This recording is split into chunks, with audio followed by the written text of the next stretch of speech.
এমন একজন সত্তাকে আল্লাহ হতে হবে যিনি কাউকে জন্ম দেন না কখনো। আমরা এই দুনিয়াতে যা দেখছি সবকিছু কিন্তু জন্মিত বা জন্ম দিচ্ছে বা জন্মিত।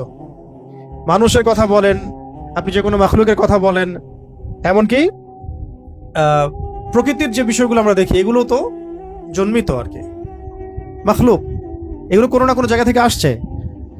তো আল্লাহ রাব্বুল আলামিন হতে হলে এমন একজন সত্তা হতে হবে যিনি কাউকে জন্ম দেন নাই। ওয়ালাম ইউলাদ, এটা আরো কঠিন, কেউ জন্ম দেয় না সেটা একটা হতে পারে।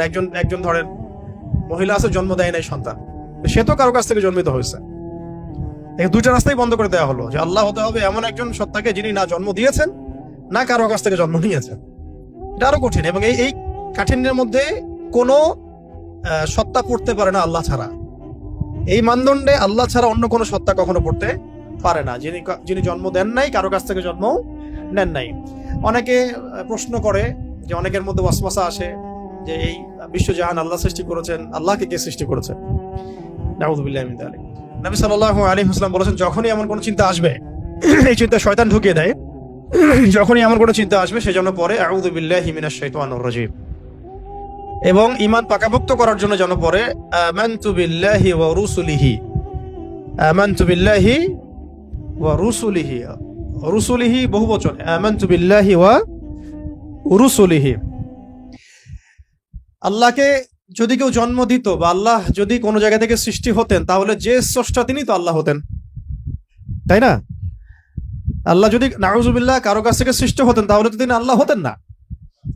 এমন একজন সত্তাকে আল্লাহ হতে হবে যিনি সৃষ্টি নন, যাকে কেউ সৃষ্টি করে নাই, বরং তার কাজ সৃষ্টি করা। এটা তো আপনি কার্যকারণ তত্ত্ব থেকে বলছেন, এটা ফিলোসফিতে একটা তত্ত্ব আছে, কার্যকারণ তত্ত্ব। মানে তত্ত্বটা হচ্ছে এরকম, ইউনিভার্সিটিতে আমাদেরকে একটু পড়ানো হয়েছিল আর কি, যে প্রত্যেকটা কাজের পিছনে একটা কারণ থাকে। আসলে তাই, কিন্তু প্রত্যেকটা কাজের পিছনে একটা কারণ আসলেই থাকে। শয়তানির পিছনেও কোনো না কোনো কারণ তো আছে, কেন শয়তানি করতেছে এটা কারণ তো আছে। প্রত্যেকটা কাজের পিছনে একটা কারণ থাকে। এই তত্ত্বটাকে তারা বলতো কার্যকারণ তত্ত্ব আর কি।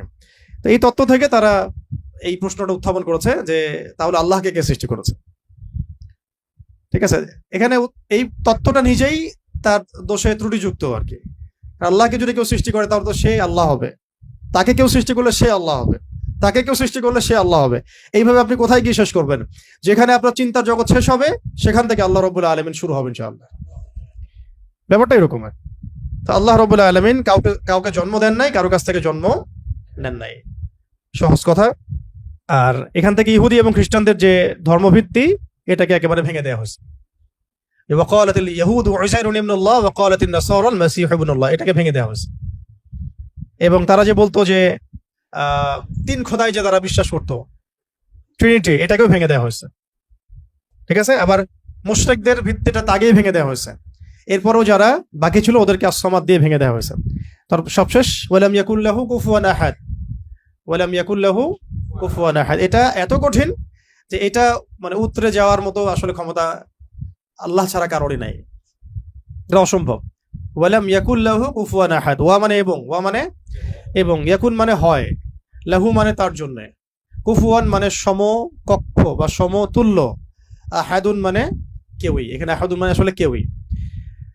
ওয়া মানে এবং, লাম ইয়াকুন, ওয়ালাম ইয়াকুন এবং হয় না, লাম মানে না, লাম হচ্ছে অতীতকালে নাবাচক বোঝায়, অতীতকালে নাবাচক, এগুলো মনে রাখবেন। ওয়া মানে এবং, ওয়াবের দুটো অর্থ হয় আল কোরআনে, কখনো কখনো শপথ বা কসম অর্থে আসে, কখনো কখনো এবং অর্থে আসে। যেমন ওয়া তিন ফলের কসম, ওয়াল আসরি সময়ের কসম। আর এখানে ওয়া জবর মানে হচ্ছে এবং, ওয়ালাম, লাম হচ্ছে অতীতকালে নাবাচক। যেমন আমি কখনো বলিনি, আমি করিনি, আমি যাইনি, এগুলো বোঝাতে লাম শব্দ প্রয়োগ করা হয়। ঠিক আছে, ওয়ালাম ইয়াকুন, ইয়াকুন মানে হয়, লাম ইয়াকুন মানে হয় না, ওয়ালাম ইয়াকুন এবং হয় না, এবং হয় না, লাহু মানে তার জন্য, লাহু মানে তার জন্য বলতে এখানে আল্লাহ দিকে নিসবত করা হচ্ছে। ওয়ালাম ইয়াকুন লাহু, তার জন্য হয় না, কি হয় না? কুফুয়ান, মানে কুফু মানে কি? সমতুল্য, সমকক্ষ। অনেকে বলেন না বিয়ের ক্ষেত্রে কুফু দেখতে হয়, সমতুল্য, সমকক্ষ, সামঞ্জস্যতা। আহাদ কেউই, মানে তার সমতুল্য সমকক্ষ কেউ নাই, তার সমতুল্য সমকক্ষ কেউ নাই। এটা হচ্ছে আরো কঠিন, কারণ একজন ধরেন আহাদ উতরে আসলো, সমাদে গিয়ে শেষ হয়ে গেল, কেউ হয়তো বলছে লাম ইয়ালিদ ওয়া লাম ইউলাদ, এটা এটাতে এটাকে কোনোভাবে ব্যাখ্যা করছে, ধরেন কোনোভাবে উল্টাপাল্টা ব্যাখ্যা করছে, কিন্তু শেষে গিয়ে এসে কিন্তু আর আর পারবে না। ওয়ালাম ইয়াকুল্লাহু কুফুয়ান আহাদ, তার সমতুল্য কিছুই নাই। ধরেন আপনি বললেন যে এই মূর্তিটা নাউজুবিল্লাহ একটা দেবতা, কেউ বললো হয় কোনো মুশরিক, তাহলে এই মূর্তি একটা না, এই মূর্তি আরো অনেক আছে, সামঞ্জস্য আছে। কেউ যদি বলে এই নক্ষত্রটা তার ইলাহ, নাউজুবিল্লাহ, এই নক্ষত্র একটা না, তার সামঞ্জস্য আরো আছে, সিমিলারিটিস আছে আর কি। ঠিক আছে, কেউ বললো যে অমুক নবীর সন্তান আল্লাহর পুত্র, নাউজুবিল্লাহ, এই নবীর সন্তান একজন না, আরো বহু নবী আছে তাদের সন্তান হয়েছে।